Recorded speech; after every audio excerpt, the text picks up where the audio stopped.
Thank you, Mr. Speaker. I'd like to yield now to the gentlelady from Washington, Cathy McMorris Rodgers. 3 minutes. The lady's recognized for 3 minutes. Gentlelady. Thank you, Mr. Speaker. This afternoon we continue here on the House floor another chapter in the long and healthy debate on promoting freedom and democracy around the world while maintaining the security of our country, of our cities, of our homes, and our families. The resolution before us today appropriately begins with the affirmation of our vigorous, unwavering commitment to the brave men and women now serving our country in uniform. We pledge to give them every tool they need to fulfill their assigned missions while providing the maximum protection possible. Additionally, we pledge their families every means of support when their loved ones are overseas and when they return home. My district in eastern Washington is the proud home of Fairchild Air Force Base that houses the 92nd Air Refueling Wing.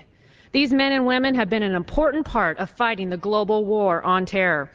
Our community, like every community around the country, supports our men and women in uniform. Together we have celebrated victories, and together we have mourned losses. We unanimously stand by our troops because almost 5 years ago, this Congress asked them to step forward to protect our country and win the fight against terrorism. On October 10, 2002, before many of us were here, including myself, 296 members of this body, including 81 Democrats, passed a bipartisan bill authorizing the use of military force in Iraq. The next day, 77 members of the Senate approved a motion authorizing the same use of force. What Congress realized then was the importance to the security of our own country of a free and stable Iraq and a peaceful and secure Middle East.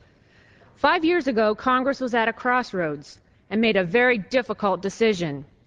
Today, young girls in Iraq can now attend school. Democratic elections have been held, a fledgling government is in place, and Saddam Hussein, a murderer of over 300,000 Iraqis, is no longer a threat to his own people or to our national security.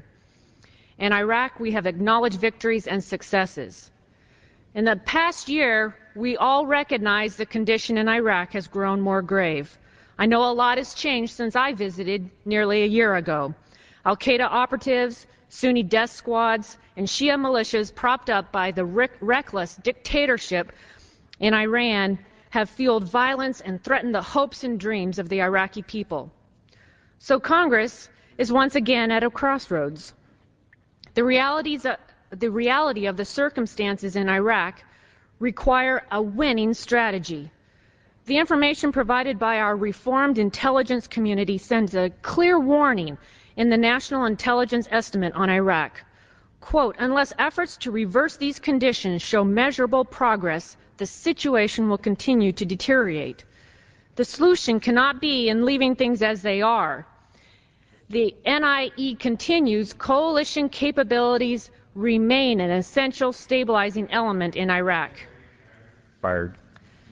Just a minute. Can I borrow a minute? Yield the lady another minute, please. Another minute is extended. There are 3 courses of action.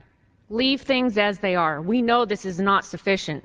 Draw down armed forces in Iraq. This will only lead to deadly, indiscriminate violence, costing the lives of hundreds of thousands of innocent people.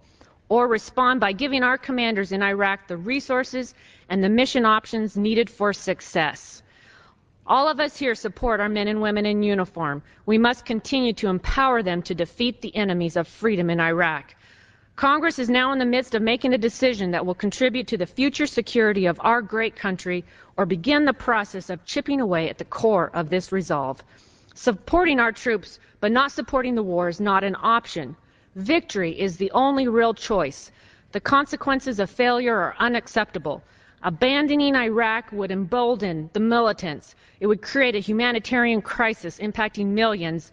Instability in the Middle East will create more violence and leave the U.S. vulnerable to future attacks. I urge my colleagues to oppose this resolution.